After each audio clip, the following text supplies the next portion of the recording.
Hello, friends, and welcome back to another episode of the Juicebox Podcast. Today's episode is the second part of episode 1299, so this is the continuation of that. If you've listened to 1299, you want 1301. If you haven't heard 1299, that's where you're going to want to start.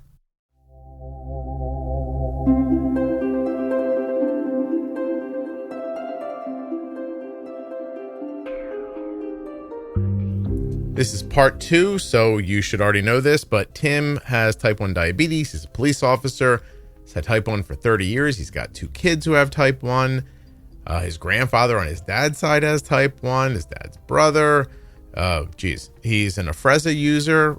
Loves it. He's here to talk about it. And we're also going to talk about some interactions we've had online. We just split this one up because it was a little long. So once again, if you've heard 1299, get ready for 1301. This is Blue Book Part 2.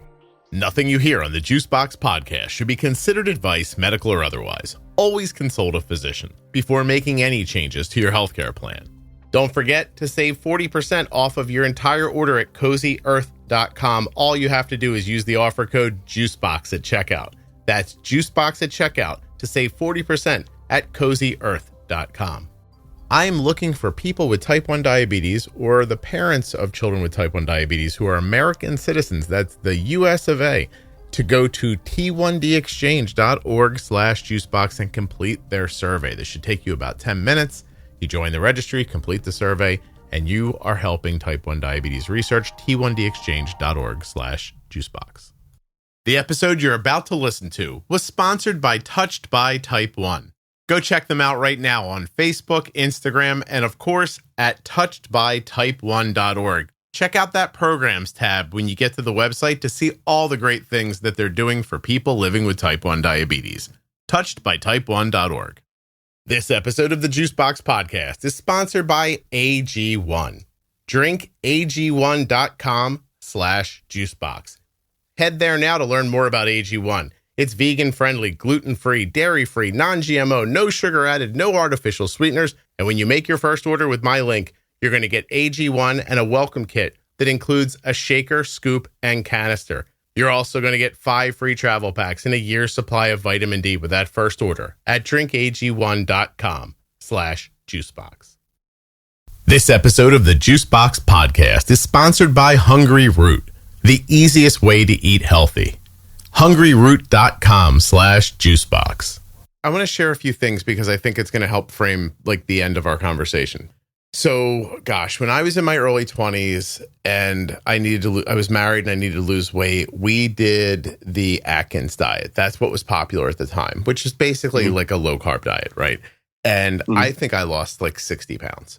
And then, of course, at some point, there's just a day when you just like, I can't eat meat anymore. It's too much.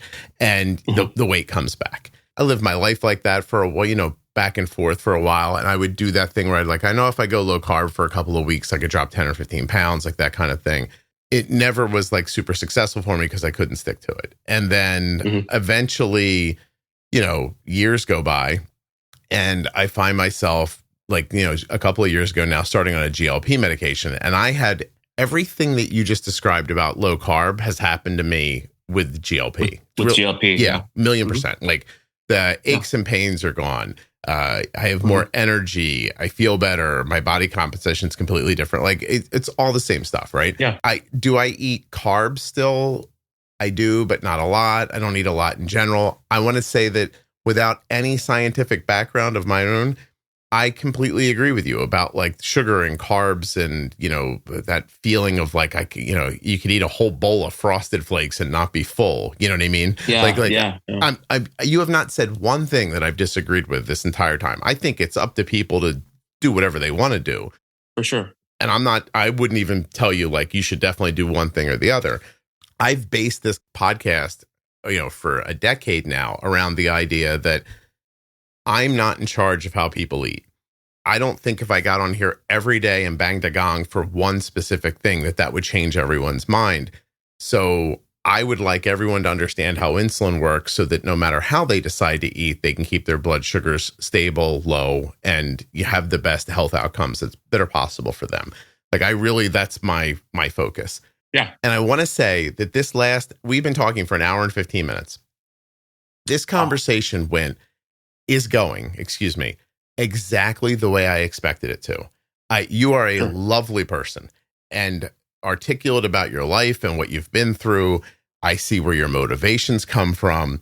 And it's really heartening to me because, and Tim, I hope you're okay talking about this because I can't not talk about this and record with you. For everybody who's just listening and is not in my Facebook group, I think they're like, my God, this Tim guy's awesome. And the people in my Facebook group who are listening right now are going, how is this the guy? Because you, and I mean this with a lot of love, I really mean this, you do not come off in writing the way you come off speaking. And I very much wanted you to be on the podcast because I have, since the beginning of you being in the Facebook group, I have been your advocate. I know you don't know that. I know you don't probably think of it that way, but I don't know that anyone's words have been more reported on Facebook in my group than yours. Wow. Every time you say something, 10 people are like, why are we letting this happen? Yeah. And you do things sometimes, I always assume out of enthusiasm. And that's why I have not brought it up for this entirety of this time that we've been speaking.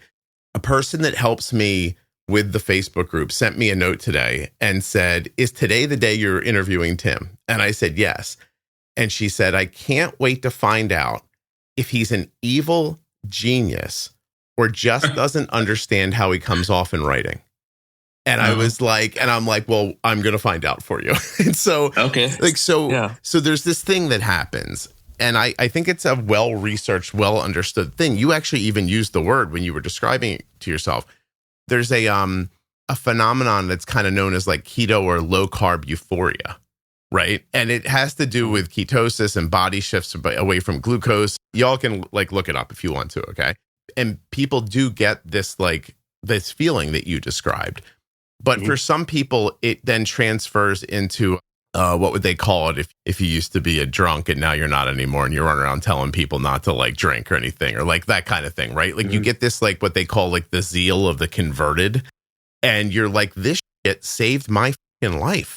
Like I got to tell people about it. And you just, over the last hour, you've laid it out perfectly. Like, you know, the way the time you came up in diabetes, where it left you with your management, what ended up happening to your health as you got older, and then you found this thing that saved you. And that's how I see you. Like, I see you as a person who had this experience, is super excited about it, and you tell people about it with a lot of, like, enthusiasm. But to some people, it comes off really rough. Okay. My whole life, like with you, which I know I can't believe I'm saying it like that. I think I've known you for like a year, you know, online and just online. I've never spoken to you. I'm always the one behind the scenes going, this is not what he means. This is not what he's trying to say. He's not being an asshole. I'd like to introduce you to your partner in eating healthy, Hungryroot, the easiest way to eat healthy. Hungryroot has the best fruits, vegetables, premium meats, kids' snacks, soups and stews, baked goods, and so much more. Hungryroot.com/juicebox. You can save hours of planning, shopping, and cooking by letting Hungryroot deliver food you'll love right to your door.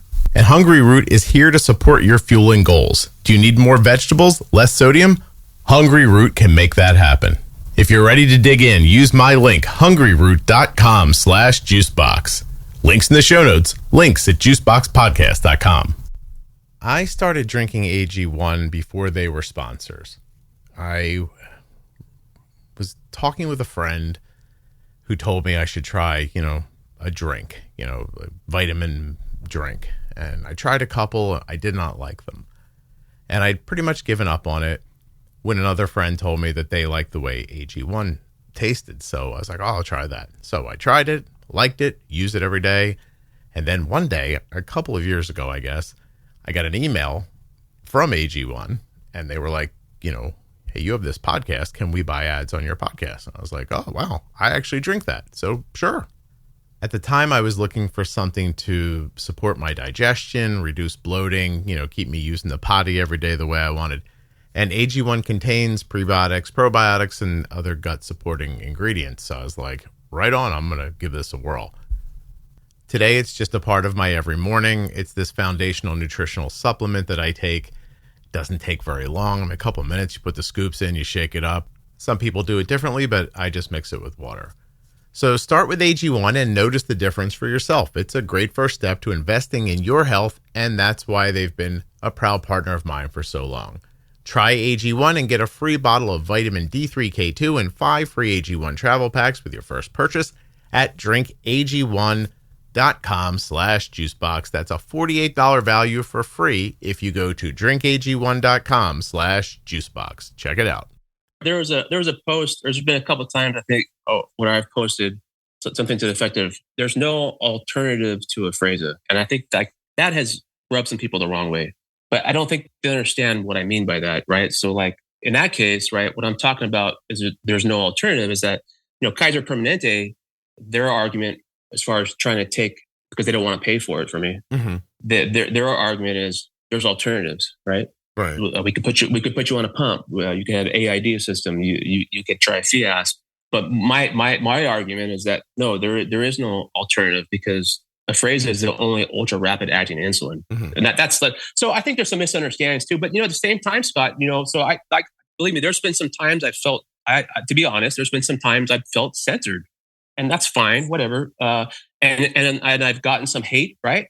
But stop right there, because this is the conversation. Like, let's talk about this right here, because trust me, you're not being censored and you're not being an asshole. Okay. This is not about you, and it's not about diabetes even. Like, this is the limitation of communicating in writing with people you don't know. Yeah. It really is, because every post that you put up, if you gave it to me, I could rewrite it and no one would be upset about it. And I would say it would say the exact same thing that you're trying to say. And so listen, I don't know if you know Yiddish. I've been sitting on Spilkus for a while waiting to talk to you because I was like, what if he gets on and he's just a dick? Oh, no. Because I don't think that's the case at all. And it'll shock me. No. Right? No. And so I'm every diabetic's proponent. You know what I'm saying? Dude, you're exactly what I expected you to be.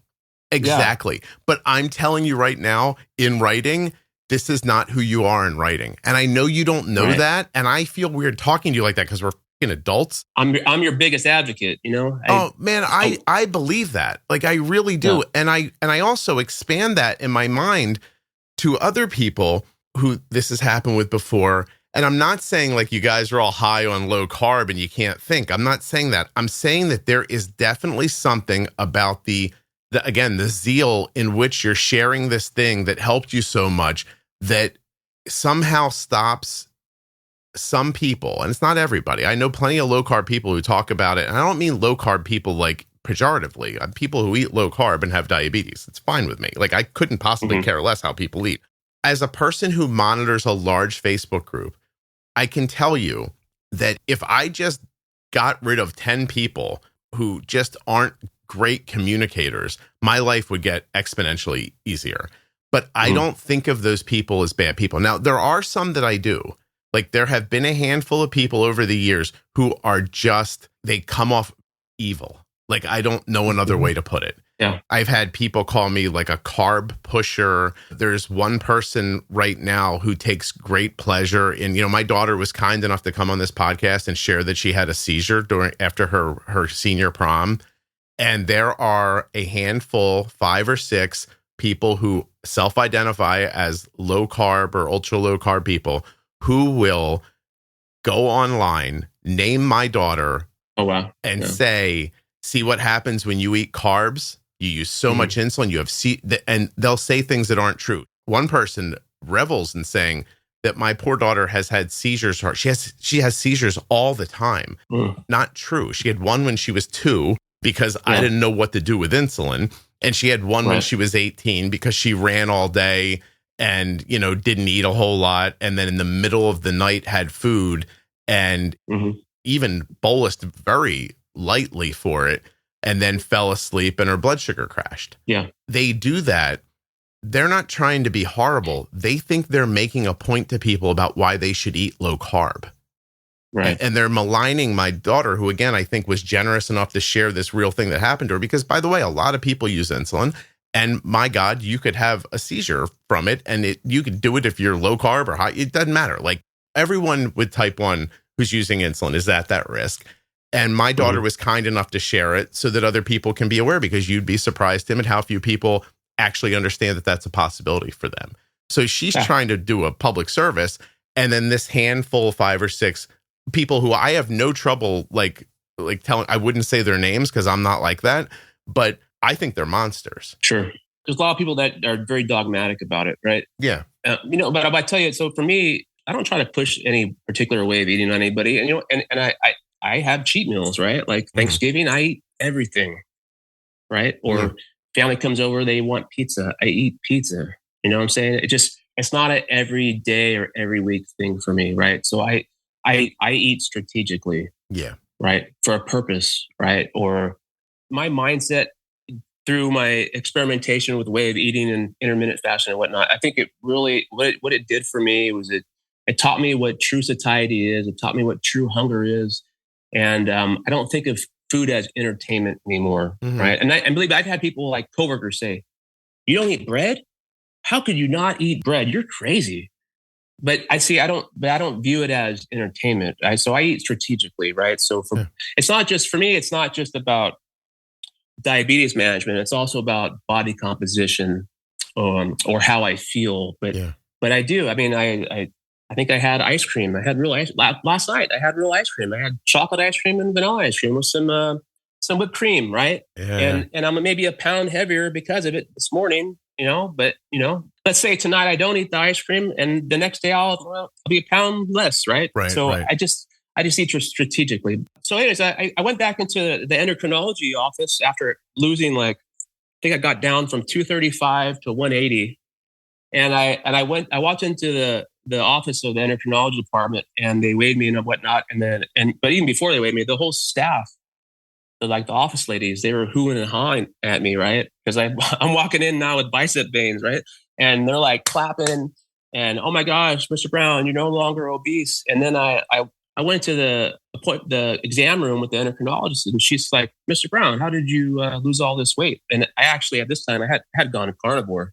I was scared to tell her that, right? So I said, "Well, I went keto," and then her whole attitude shifted. "Ooh, Mr. Brown, you need to eat a well-balanced diet," and I looking at her, because I've had many doctors and dietitians and CDs talk about how I should eat, but they themselves don't look healthy, right? So I ended up going carnivore. And what I mean by that is I found myself always desiring steak, red meat, right? And so it was kind of funny. I went to my wife and I told her, I said, "Hey, I'm gonna go carnivore." And she's like, "Well, what does that mean, right?" And I said, "Well, I'm gonna eat nothing but animal products. I just want to experiment."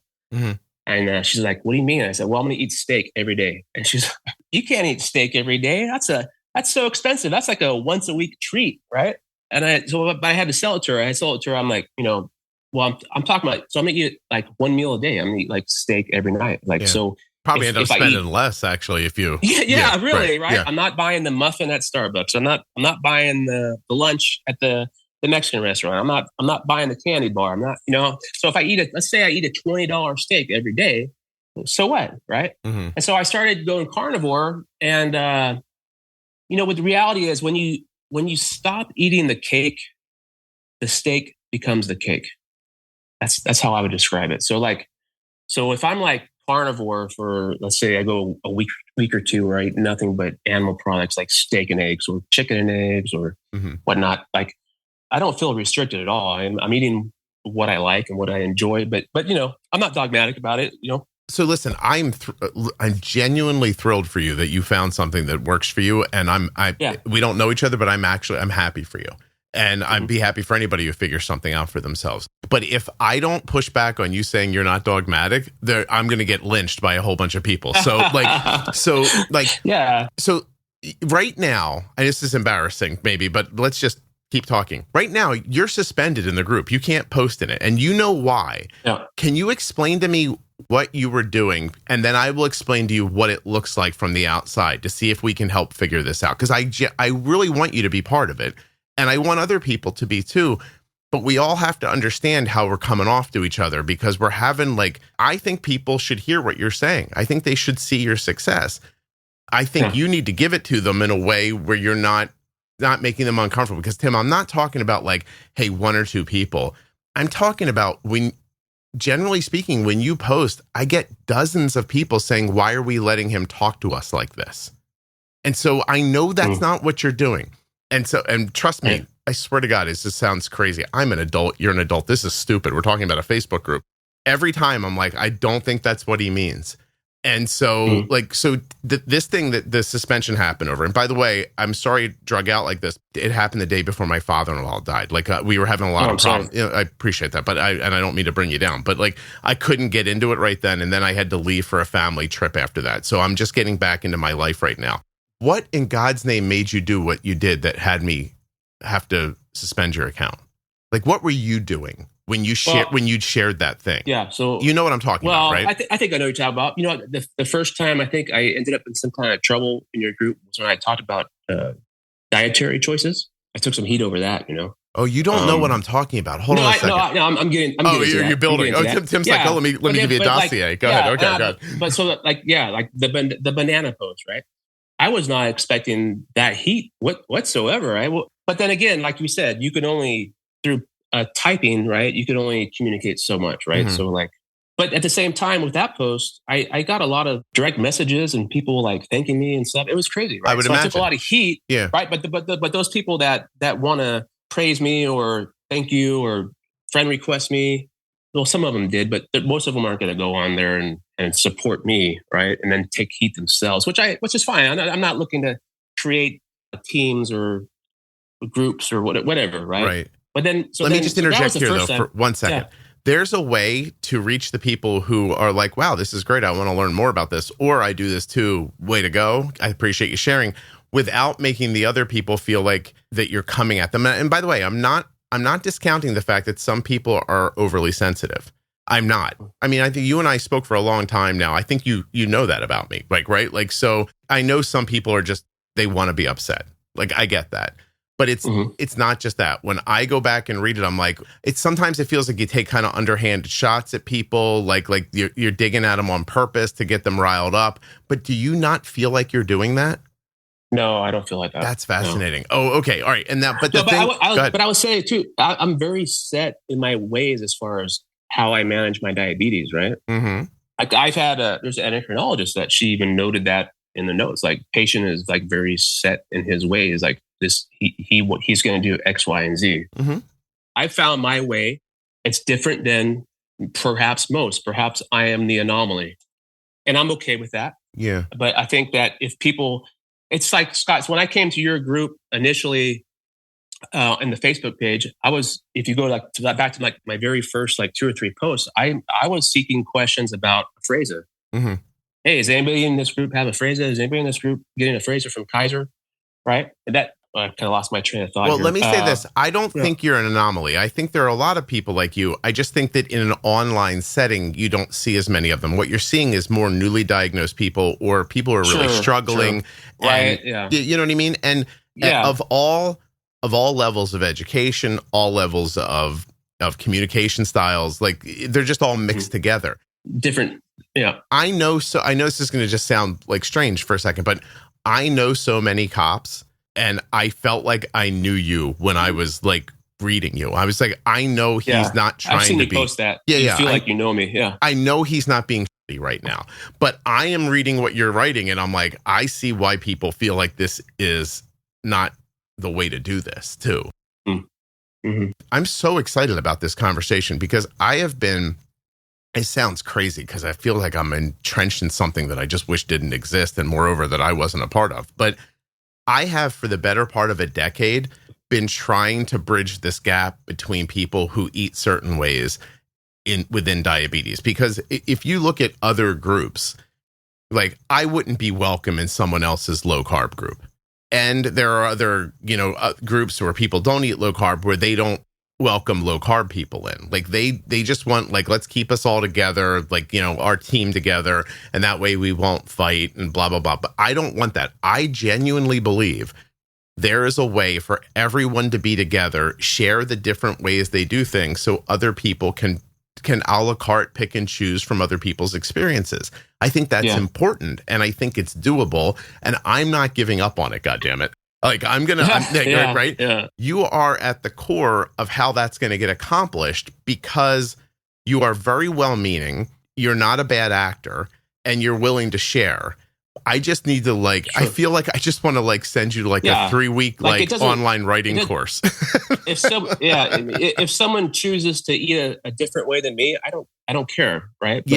But, for me to find success, not only in diabetes management, but also health, body composition, longevity, all that stuff. Right. I had to self-experiment. Right. So I found my way and maybe I just got lucky. But I never, there was never a voice that I could hear that kind of could give me ideas, right? So, when I joined your group, when I started listening to your podcast, I started at episode 1, right?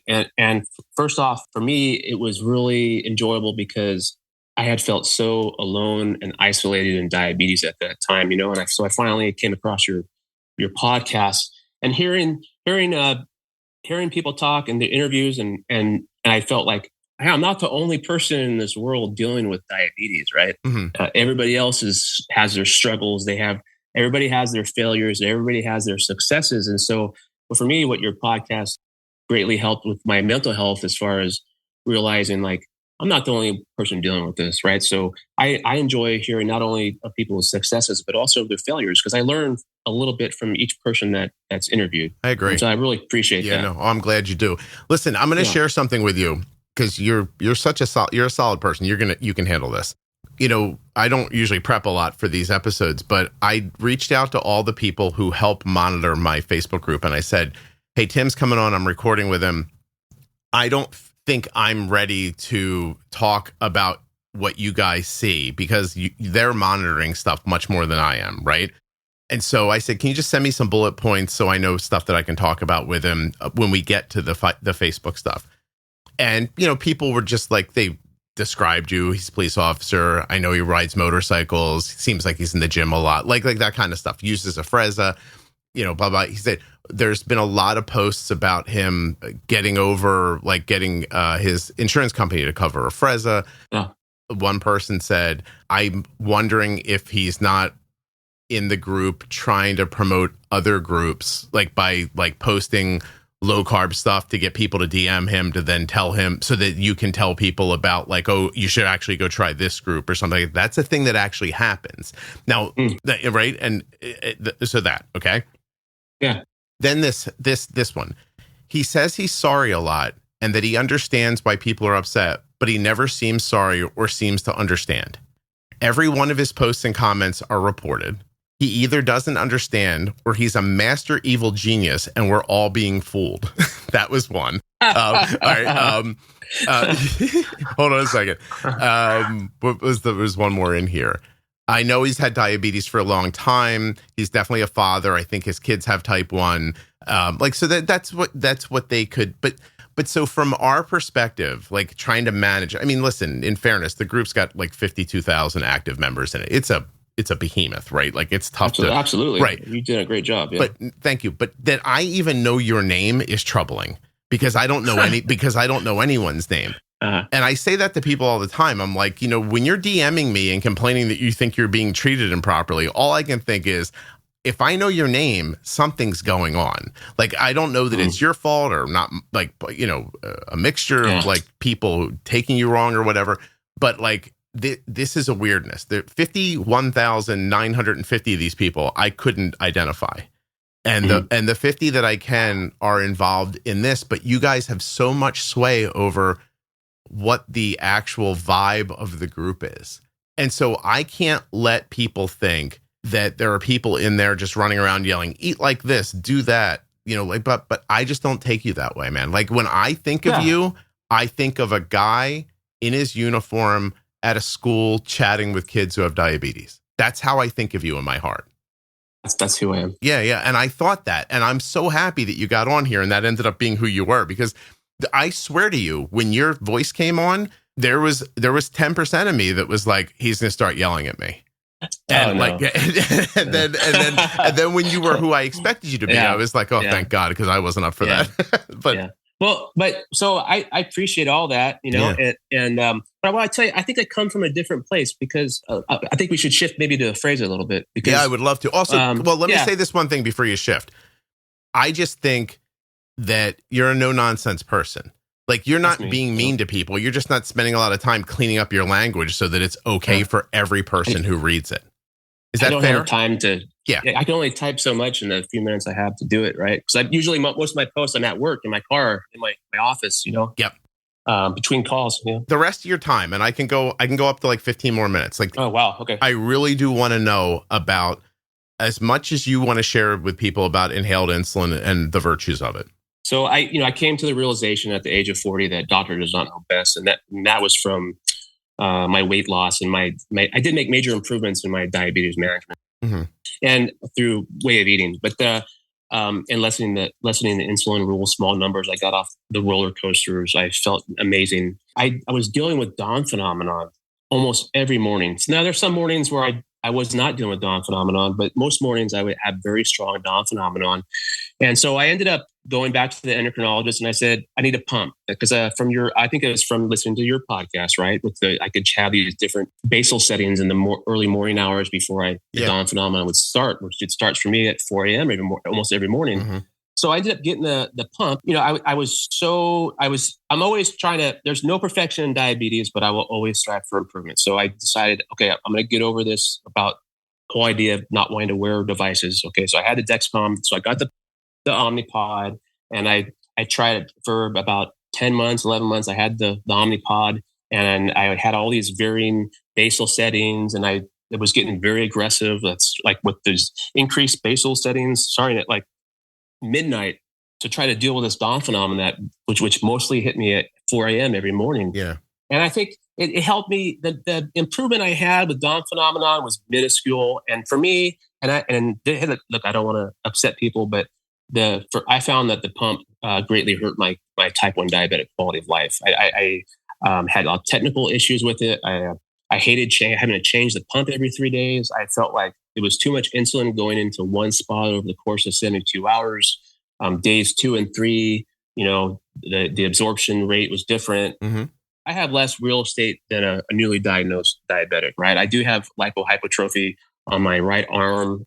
Kaiser wants to charge me like $1,200 to get rid of it, but my argument is that they caused it. But that's a whole nother issue. But I was seeing some social media about Afrezza online. I watched some YouTube videos. I think Eric Fanar is his name.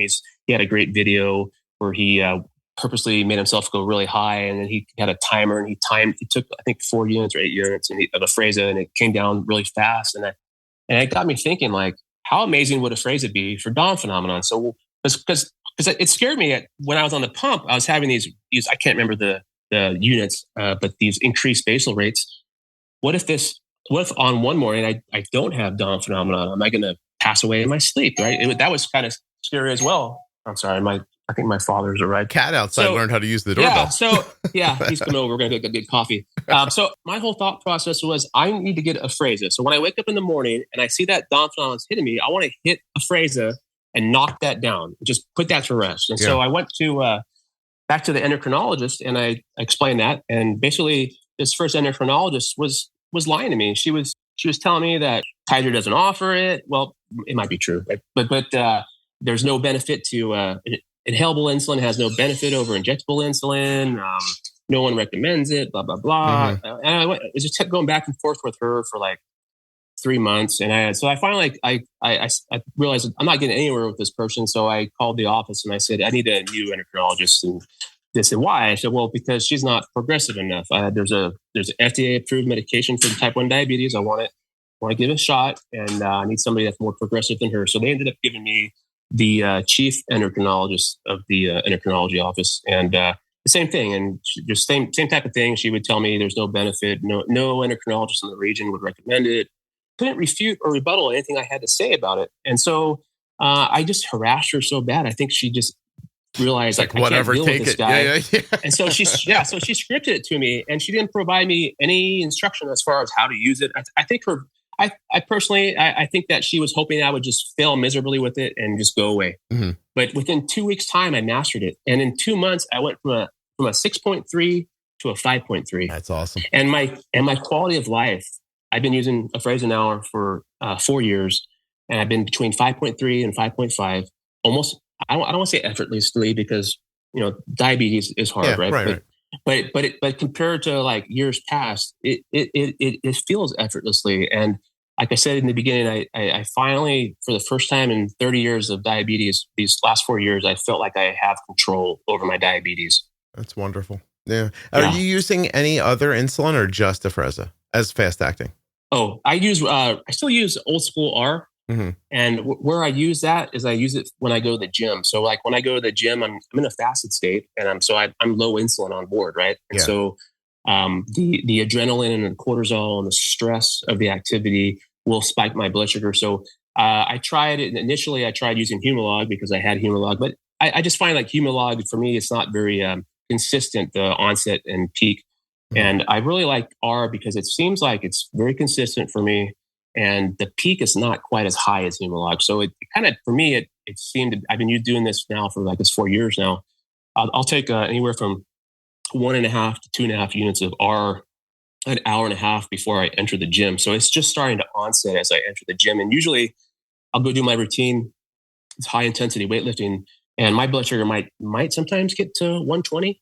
Yeah, that's excellent. But then it starts coming right back down, and I don't have to carb up to go to the gym, because I don't want to have to carb up to go to the gym, because like in the summertime when I want to be lean and have that six pack on the lake, right? Mm-hmm. I'm trying to lessen the calories I can take, right? So to have to feed the insulin for my routine, my exercise, is kind of going against the whole purpose of it, right?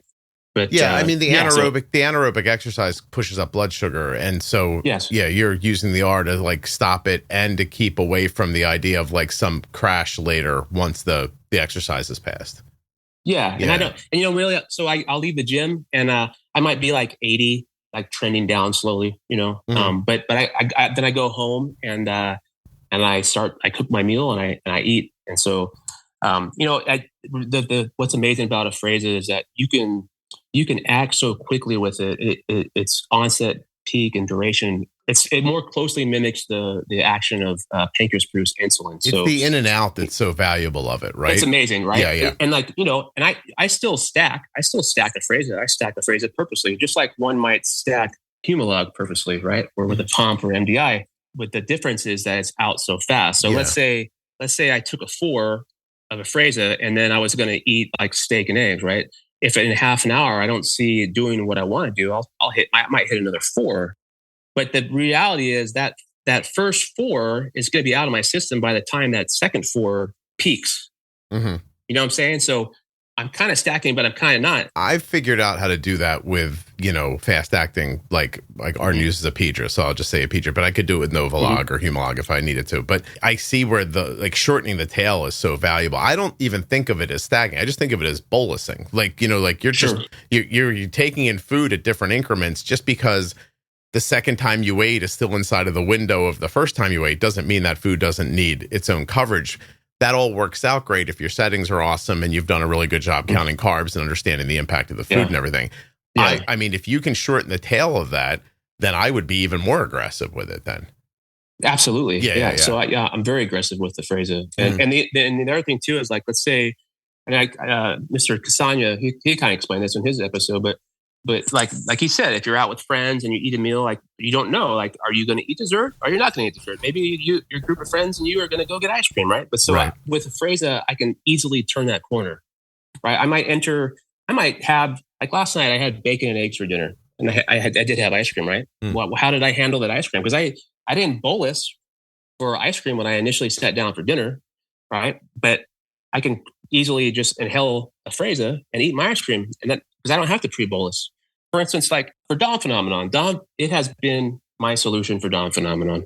What's amazing is I'll say Afrezza, it onsets at 15-minute mark. That's when I really start seeing the numbers change. But it seems to me like Afrezza like flips a switch in my body where it tells my liver to stop dumping glucose in my bloodstream. So actually, what's amazing is it seems like almost within 2 or 3 minutes of inhaling it, I'll see in my CGM that rise has stopped.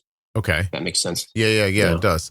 No, dude, I got to tell you something. We're gonna end this up, but I love this conversation, and I want to tell you why. I just think not just diabetes, like forget that, not just Facebook or like online, but just generally in life. What this conversation, so it's not teaching it to me, but it's solidified for me. And what I hope it's teaching people who are listening is you got to talk to people. You know what I mean? Like people make assumptions about, like you did it too. Like I feel like I was being censored. Just trust me, man. I'm very careful. Like I'm not censoring you. I have my opinion. You have your opinion, but we're not speaking. And that happens over and over again all day long with people. And the only way to really understand what people are saying is to listen to them. You have to speak to them face to face or like this. Like, hey, you have to be able to hear people's voices. And, you know, even the most well-written thing is misunderstood by someone. And, absolutely. You know, we're coming from different places in life, different parts of your journey. You know, the fight that I had to have with Kaiser Permanente, it really put us, you know, I came to the realization with that fight is that healthcare is not about health. It's about profit. And so like there's some posts I've posted about conversations that I've had with endocrinologists. And some people think like, wow, I would never talk to my endocrinologist that way. Or how would you think you could get your way by like trying to force them? But you know what? The way I see it, they work for me. Okay. And so if I'm not going to let anybody stand in the way of my health and quality of life. So I've come to the realization that, you know, you have to advocate for yourself with healthcare, right? And if they're not going to do the right thing, or even if it's just what you think is the right thing, you have to advocate. And yet sometimes you have to fight. And so, you know, I with my daughter, my daughter, she's 17. She would love to have a prescription for Afrezza. She sees me on a daily basis enjoying Afrezza, how it helps my quality of life as diabetic, how it helps me manage. And she tells the endocrinologist, I would like Afrezza. Or there's a couple posts that they're very real posts. I basically copied and pasted the conversation that I had with a pediatric endocrinologist. And it's sad, you know, so when my daughter turns 18, if she wants to fight for it, I'm going to help her. We're going to go fight for it just like I did. Yeah. And I don't just speak for myself. I speak for anybody who might want to try Afrezza. You know, if someone's child someday wants to try Afrezza, he or she should have the opportunity to try it. Right. Doesn't mean that they're going to want it or stay with it, but why not try it? You know? Mm-hmm. All right. So I have one last thing because we started to talk about it and we got away from it, and we don't even have to do it on the recording, and we can record it and you can tell me to cut it out if you want. But I have to, the reason your account got suspended is because you took a screenshot from out of my group and shared it somewhere else, which is just, it's just against the rules in general. Right. Like, so, but dude, it had a picture of a kid in it. And it felt like, did that not feel wrong to you to take a picture of a kid and say, because it felt like you were like, look, this is what happens when people eat this way. They should eat our way. Like what were you doing there? Like from your heart, what was it you were trying to accomplish? Oh, first of all, I didn't say anything about what the kid was eating. Run over with me. Because again, I was in the car and my father-in-law was dying. It's scary to me. So I'll give you my perspective as the person who's doing this thing, you know, that this is usually what happens. Somebody will screenshot something and go, look what they're feeding these kids. They don't know what we know. Like that happens so frequently, man. It's. No, that's not what happened. But that's not. So what happened for you? Please tell me the whole thing. It was a post of a kid that was in the Afrezza trial. Mm-hmm. And the kid was eating pizza. It was like the kid's first meal since starting Afrezza. But what I said had nothing to do with what the kid was eating. It was, hey, it's like, this is amazing. Like what this kid and family has won the lottery. That's how I felt. And I did, I shared it.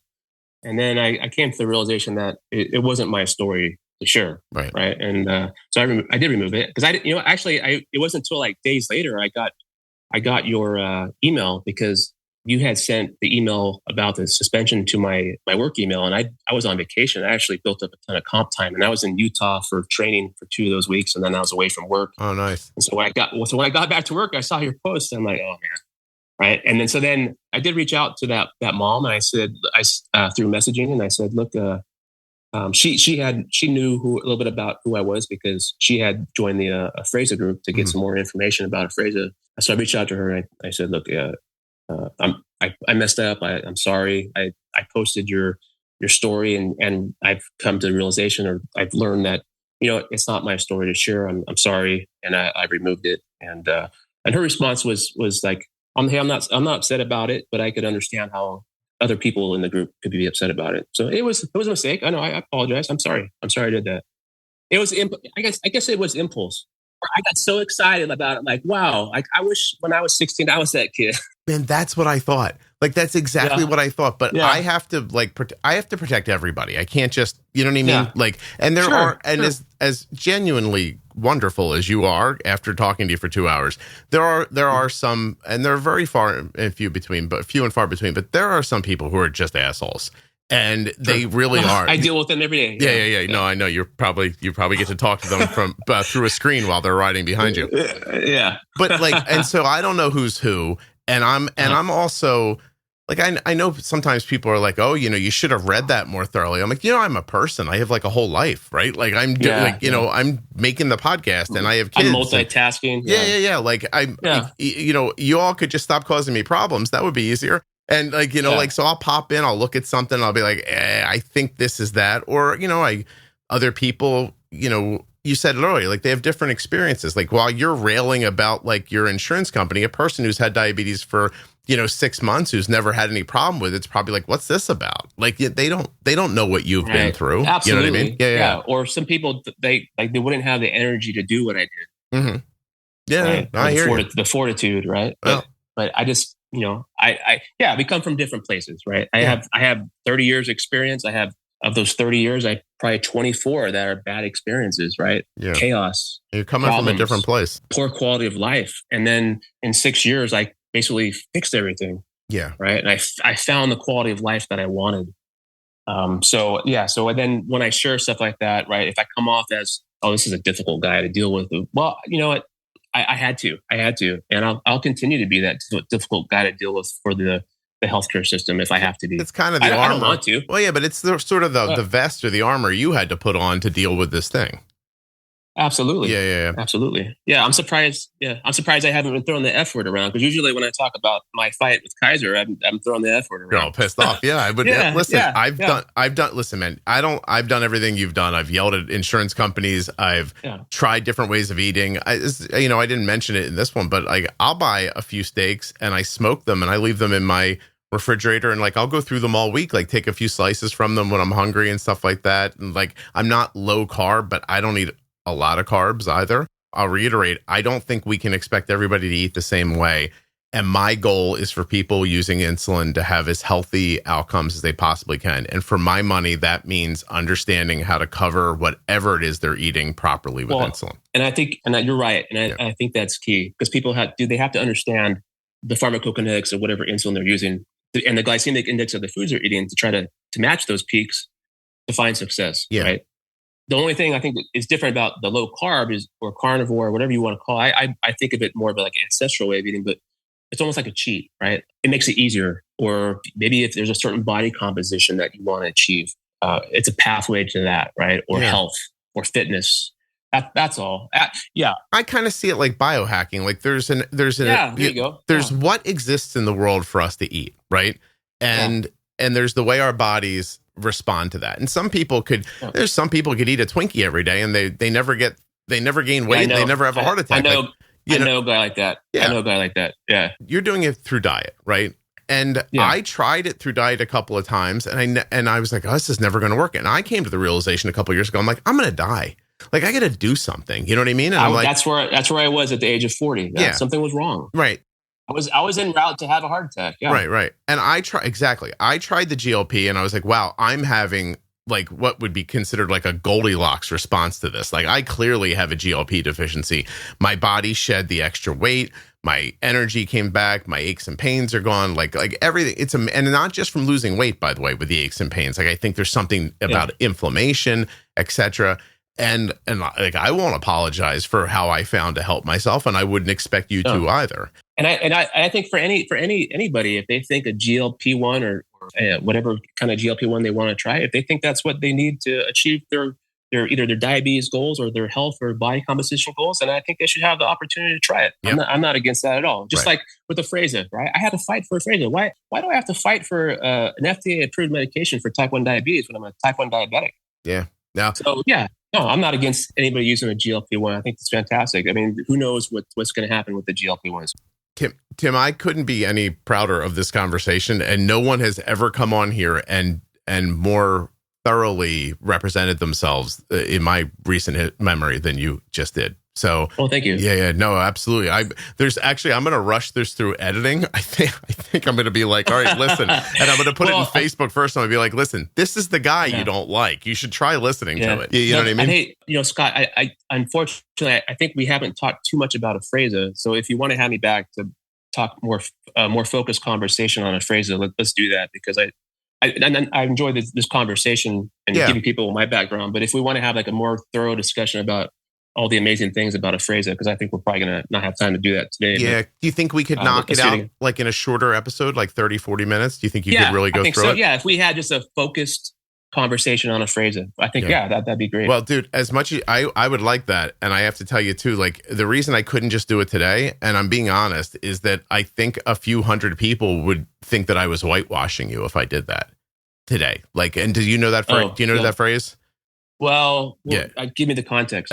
Like that I was ignoring something that they thought about you and just letting you come on and talk. Yeah. And that's the reason why I suggest that, because the prior episodes you've had about Afrezza, I kind of feel that way. Like, but I don't think you're doing that purposely. I think it's because you just don't have the experience with it. Yeah, I don't know enough about it I just asked the questions that pop into my mind. But what I meant was is that there are some people who would say, you're ignoring what he's doing in Facebook and just letting him talk about this. And I felt like I had to have this conversation so that you could come back at some point and drill down more. I don't know if that sounds crazy to you or not, but I know. No, that sounds fine. Yeah, I would have taken it in the ass if I would have done that, like for sure. Sure. From other people. They would have been like, why are you ignoring this? Like, because in a handful of people's minds, or maybe more, just in that Facebook group, they're going to say like, look, this is exactly what he did. I got to let you explain it in your own words first. You know what I mean? So that now they can choose to believe you or not believe you, but you've been able to say what you feel. And I think that's important. So that's all.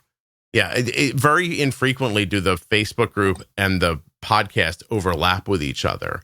Like, because I just interview people, all the time. Yeah. But this one, I couldn't ignore it. So I appreciate you doing this. Sure. I thought you were really terrific. I'm going to let you go. We've been at it 2 hours now. Hey, lastly, Scott, my blood sugar's at 112 at a straight line. So you did that little, like that four unit move you from 130 to 112? Yeah, well, I went a little bit lower. I went down to like 98, and then I just slowly come back up to 112. So. Also, you're speaking animatedly for 2 hours. I would imagine there's some adrenaline happening for you as well. Oh, for sure that, and then the dawn phenomenon, and on top of that, the anxiety, and was this nerve-wracking for you? I mean, you're a cop, man. Did this make you nervous? I enjoy the conversation. Okay. All right. I talk diabetes all day to non-diabetics. They probably tired of hearing about it. So it's easy, right? Yeah. And I want to thank you and your podcast, because it's made it easy for me to learn how to talk diabetes. Oh, I'm glad. I really am. Oh, that's wonderful to hear. And I just don't know, because I do this every day. Like if sometimes people are like, I'm nervous, and I'm like, oh, why? Like, but I get it from the other people. And it's nice of you to say. I'm glad that the podcast is valuable for you like that. Really. It really is. Even to this day, even though there's not much left to talk on the podcast or the group, it's still very informative. I learn something every day. So looking at stuff or listening to. Yeah, there'll be more, man. It's going to grow. Like, people are going to use it more, and you're going to get more. Like, somebody will say to me, like, how come you don't have somebody talk about this pump? I'm like, you think I'm limiting who comes on the podcast? I'm like, nobody's reached out about that. Like, if they would, I'd be thrilled to learn more about it, So, right. But I can't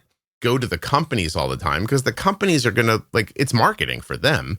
Like, they want to sell. Yeah. And I understand that too. But like, although I did have Michael going, well, if you're interested to hear more about Afrezza, the CEO of Mankind, was on episode 1241. That's from recently in 2024. And just a couple months before that, episode 1158 is called Kelly Uses Afrezza. So, I've had her on too. Now Tim, and then hopefully more people reach out. I'd love to hear about people's experiences. Yeah, absolutely. All right, cool, man. Thank you so much. I'd love to hear about it too. Yeah, right. All right, Scott. Thank you. Hold on one second for me.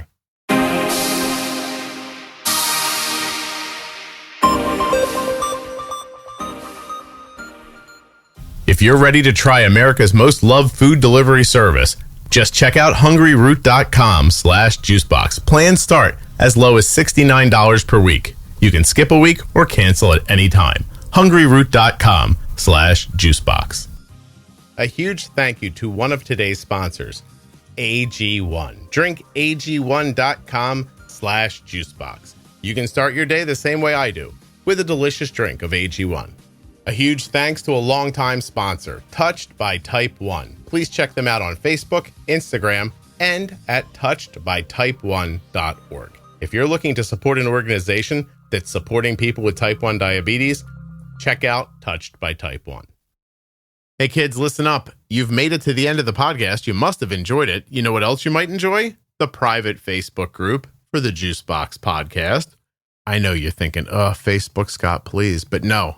Beautiful group, wonderful people, a fantastic community. Juicebox Podcast, Type 1 Diabetes on Facebook. Of course, if you have Type 2 or you're touched by diabetes in any way, you're absolutely welcome. It's a private group, so you'll have to answer a couple of questions before you come in. We'll make sure you're not a bot or an evildoer. Then you're on your way. You'll be part of the family. Hey, thanks for listening all the way to the end. I really appreciate your loyalty and listenership. Thank you so much for listening. I'll be back very soon with another episode of the Juicebox Podcast. The episode you just heard was professionally edited by Wrong Way Recording. WrongWayRecording.com.